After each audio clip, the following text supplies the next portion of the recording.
तो आज मैंने द डायरी नाम की एक मैक्सिकन हॉरर थ्रिलर मूवी देखी जो इसी साल रिलीज हुई। इस मूवी के डायरेक्टर्स हैं एमा बर्ट्रैन और एल्बा गिल। ये मूवी अमेजन प्राइम पे रिलीज हुई। आज हम इसी मूवी के स्टोरी को डिस्कस करेंगे। इस मूवी को मैं रेटिंग देता हूँ 7 स्टार्स आउट ऑफ 10। तो चलिए अभी बिना किसी देरी के लेट्स गेट स्टार्टेड।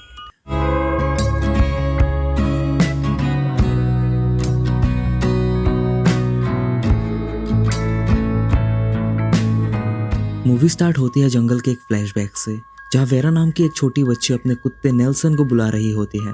देख के हमें पता चलता है शायद कुत्ते को बहुत चोट लगी होगी। सीन चेंज होकर भी प्रेजेंट में आता है, जहाँ हम वेरा को कार्लोस के साथ देखते हैं जो एक डॉक्टर था।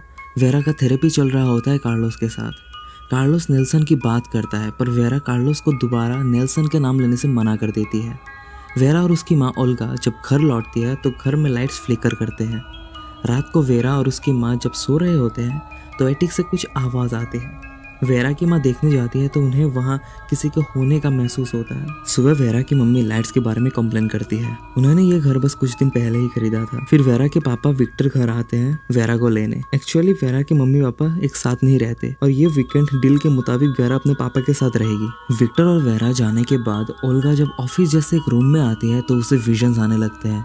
डर के मारे वो वहाँ से निकल जाती है। बाद में जब वो एटिक में जाती है तो उसे एक बॉक्स मिलता है जिसके अंदर एक डायरी और कुछ सामान थे। वो डायरी निकाल के जब पढ़ती है तो वो देखती है उसमें कोई एक डॉक्टर किसी को टॉर्चर कर रहा होता है। वो डायरी में उस डॉक्टर के सारे विक्टिम्स का वर्णन था, कैसे तड़पा के उसने मारा सबको। टाइम स्टैम्प्स भी लिखे हुए थे, कब क्या इंजेक्शन या किस तरीके का टॉर्चर किया गया और उनका मौत कितने बजे हुआ, सब कुछ उस डायरी में लिखा गया था। बहुत भयानक डिटेल्स थे उस डायरी में। वहाँ किसी शेकिंग के बारे में भी लिखा गया था। ओल्गा बहुत डिस्टर्ब हो जाती है और उस बॉक्स को बाहर रख के आती है, पर जब वो वापस एटिक में आती है वो बॉक्स अपने आप एटिक में वापस आ चुका था। वो डर के भागती है, घर से निकल जाने का सोचती है और तभी विक्टर का कॉल आता है। विक्टर कहता है वेरा हॉस्पिटल में है, उसका हाथ कट गया था। ओल्गा तो वैसे भी निकल ही रही थी तो भाग के वो हॉस्पिटल जाती है।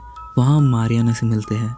मारियाना अभी प्रेजेंट में विक्टर की गर्लफ्रेंड थी। मारियाना कहती है वेरा प्याज काटने की जिद कर रही थी पर वेरा को उसने चाकू नहीं दिया। जब मारियाना फ्रिज की तरफ मुड़ी तब वेरा ने चुपके से चाकू ले लिया और पता नहीं कैसे उसका हाथ कट गया। ओल्गा शॉक्ड थी।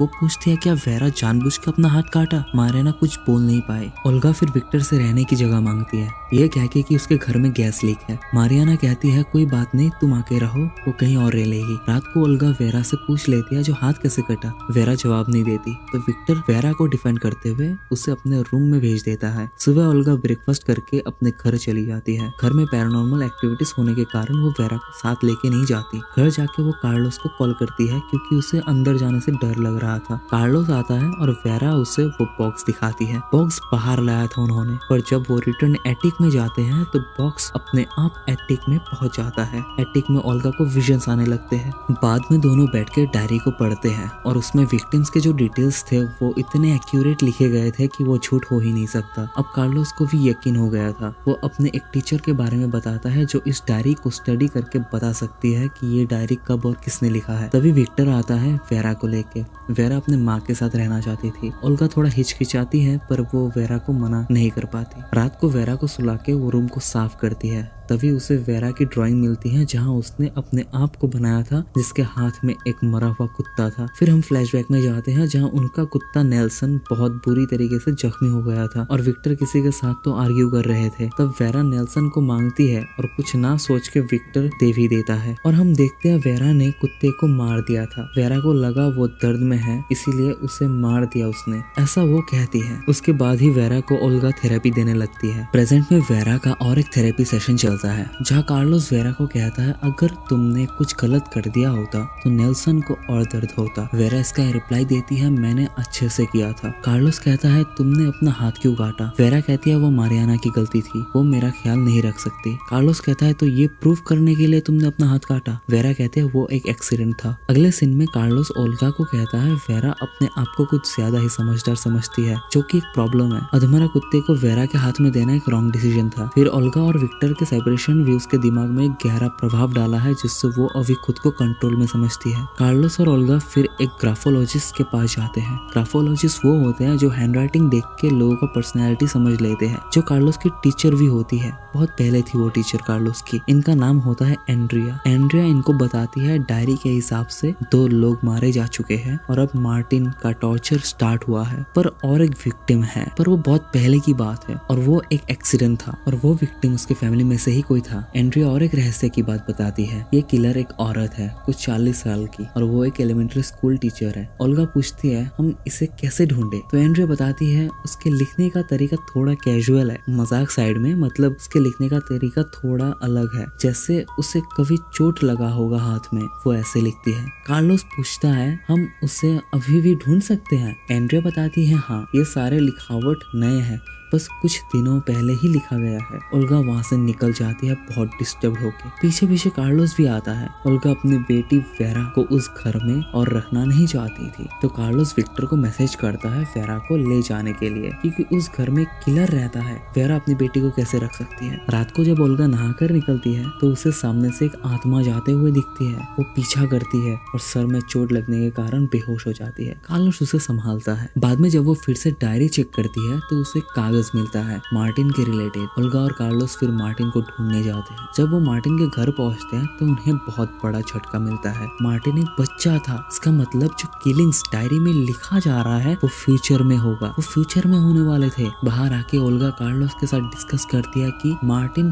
32 साल की उम्र में मारा जाएगा उस औरत के हाथों। इसका मतलब तो वो औरत भी तो 40 साल की नहीं होगी, अभी वो भी 7-8 साल की बच्ची होगी जो लिखना सीख रही है और जिसके हाथ में चोट लगा है। सीन शिफ्ट होके वेरा को दिखाता है, जहाँ वेरा कुछ लिख रही थी। उसके हाथ में चोट लगा हुआ था और पेंसिल पकड़ने का तरीका थोड़ा कैजुअल था, मतलब उसके हाथों में चोट लगने के कारण वो सही से नॉर्मली पेंसिल नहीं पकड़ पाई थी। फिर विक्टर आता है। वेरा के लिए गिफ्ट साथ लाया था और गिफ्ट वही बॉक्स जैसा दिख रहा था जिसके अंदर डायरी मिला था ओल्गा को। ओल्गा हिल जाती है अंदर से, 2 और 2 जोड़ती है और उसे समझ में आ जाता है फ्यूचर में जो होगा वो होना स्टार्ट हो चुका है और वो किलर कोई और नहीं, ओल्गा की बेटी वेरा होगी। बाद में ओल्गा वेरा को पुराना बॉक्स और डायरी दिखाती है और पूछती है कि वो इन्हें पहचानती है क्या। वेरा कहती है नहीं, डायरी में अब तक मार्टिन मर चुका था। मार्टिन के मौत से ओल्गा और दुखी हो जाती है और रो रो के कहती है कार्लोस से कि उसने वेरा की अच्छी परवरिश नहीं की। कार्लोस दिलासा देता है वेरा अभी 8 साल की एक बच्ची है, वो मासूम है, हम सब कुछ रोक सकते हैं,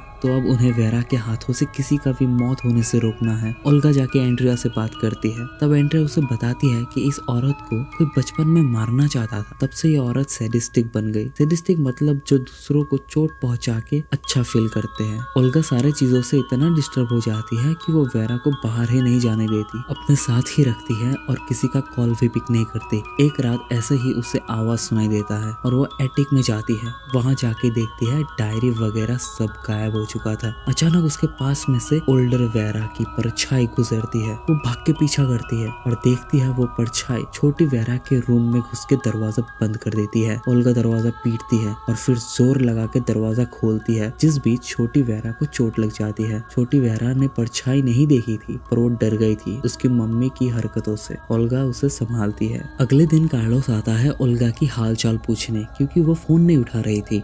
फिर विक्टर भी आता है, पर ओल्गा वेरा को अपने पापा से नहीं मिलने देती, तो विक्टर खुद अंदर घुस के वेरा से मिलता है और देखता है वेरा के चेहरे पर चोट का निशान। विक्टर फिर पुलिस लाता है और वेरा को लेके चला जाता है। वेरा जाना नहीं चाहती थी और उसकी मम्मी समझाती है ये कुछ दिनों की ही बात है। घर में आके वेरा विक्टर और मारियाना के साथ बदतमीजी करती है और डिनर टेबल से उठ के चली जाती है। बाद में रात को अर्थक्वेक आता है और सब शेक करता है। विक्टर भाग के वेरा के रूम में जाता है, पर वो दरवाजा नहीं खोलती। उस तरफ ओल्गा का भी घर हिलता है अर्थक्वेक की वजह से और उसे याद आता है डायरी की बात। उसमें इसी शेकिंग के बारे में बताया गया था, जिसके बाद वो किलर बन जाएगी। ओल्गा कार्लोस के साथ विक्टर के घर के तरफ निकल जाती है। शेकिंग के बाद जब विक्टर और मारियाना सो रहे थे तो वहाँ वेरा सीजर्स लेके आती है। वेरा मारियाना को हेट करती थी क्योंकि उसके हिसाब से मारियाना उसके मम्मी पापा के बीच आई थी। वेरा सीजर्स लेके मारियाना के बाल काटने वाली होती है, तभी मारियाना जाग जाती है और साथ में विक्टर भी। दूसरी तरफ ओल्गा और कार्लोस भी रास्ते में फंस जाते जाते हैं क्योंकि किसी का एक्सीडेंट हो गया था। विक्टर वेरा से पूछता है कि उसे नींद नहीं आ रही थी क्या उसे डर लग रहा था। तभी विक्टर की नजर सीजर्स पर पड़ती है जो वेरा के हाथ से गिर गई थी। विक्टर गुस्सा करता है और उसे अपने रूम में जाने को कहता है और वो वेरा को लेके जाता है अपने रूम से बाहर। मारियाना एकदम हिल चुकी थी और वो कपड़े पैक करने लग जाती है। विक्टर बहुत अपसेट था और वेरा को अपने रूम में जाने को कहता है पर वेरा जिद करती है जो वो नहीं जाएगी। विक्टर पूछता है वेरा सीजर्स के साथ क्या कर रही थी, उसे डर लग रहा है वेरा से। वेरा कहती है मुझे मम्मी के साथ जाना है। विक्टर कहता है वो नहीं होगा। तभी वेरा कहती है तुम मुझे नहीं बताओगे मैं क्या कर सकती हूँ और विक्टर को धक्का दे देती है। विक्टर स्टेयर से नीचे गिर जाता है जिससे उसकी मौत हो जाती है। तभी ओल्गा भी आके पहुंचती है पर टू लेट, विक्टर मर चुका था। वेरा की फर्स्ट विक्टिम उसके पापा थे। सुबह एम्बुलेंस और पुलिस आती है। ओल्गा चुपके से वेरा को कार में बिठा के भाग जाती है। थोड़ी देर में हम व्यूअर्स को समझ आ जाता है ओल्गा का इंटेंशन। गाड़ी बहुत स्पीड में होती है तभी ओल्गा अचानक गाड़ी मोड़ देती है और उनका एक्सीडेंट हो जाता है। हमें लगता है दोनों माँ बेटी मारे गए पर ट्विस्ट तो तब आता है जब हम ओल्गा को हॉस्पिटल में देखते हैं जिंदा और वेरा भी ओल्गा के सामने ही बैठी थी। वेरा अपनी माँ से पूछती है क्या आप मुझे मारना चाहती थी। मूवी यहीं पे खत्म हो जाता है। तो ये थी द डायरी की कहानी। मूवी काफी स्ट्रेट फॉरवर्ड है। ओल्गा की बेटी वेरा बाद में एक सीरियल किलर बनेगी, ये बात उनको डायरी से पता चलता है। बहुत कोशिश करके भी ओल्गा चीज़ों को होने से रोक नहीं पाई।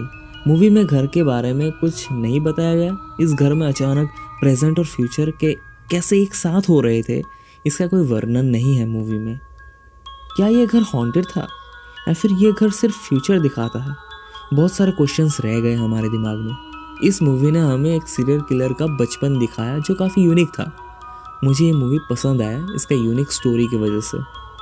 इस कहानी को लिखने में मुझे 5 दिन लगे। घर के बहुत काम होते हैं ना बीच में, तो इसलिए 5 दिन लगा और बहुत ज़्यादा लिखना पड़ा मुझे। हाथ अभी भी दुख रहा है। तो अगर आपको मेरी मेहनत पसंद आई तो प्लीज़ चैनल को सब्सक्राइब कर लीजिए और आप नेक्स्ट कौन सा मूवी का एक्सप्लेनेशन चाहते हैं उसको भी कमेंट करके ज़रूर बताइए। हम हॉरर रिलेटेड बहुत कुछ करेंगे इस चैनल पे, तो वापस ज़रूर आइएगा। और हमारा पिछला एक्सप्लेनेशन अगर आपने मिस किया तो उसे भी देख सकते हैं। मिलते हैं नेक्स्ट वीडियो में। Stay safe.